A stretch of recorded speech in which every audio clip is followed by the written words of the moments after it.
எல்லாரும் பண்ற மாதிரி நானும் அவனை பிளாக் பண்ணிடலான்னு தான் நினைச்சேன்.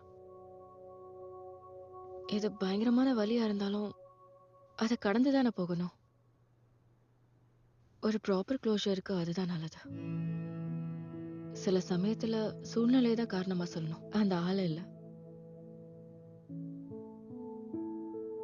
நாம நேசிச்ச ஒருத்தர் நம்ம வாழ்க்கைய விட்டு போகும்போது நம்ம மனசை தெளிவா வச்சுக்கிறது ரொம்ப முக்கியம்ல.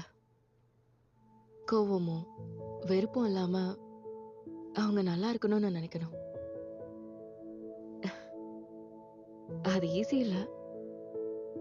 இருந்தாலும் we get healed just by being nice to them.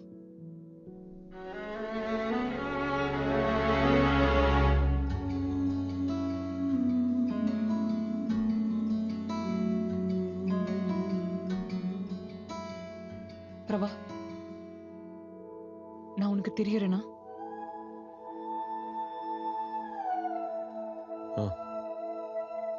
I think I was in love. நான் யாரையோ லவ் பண்ணியிருக்கேன்.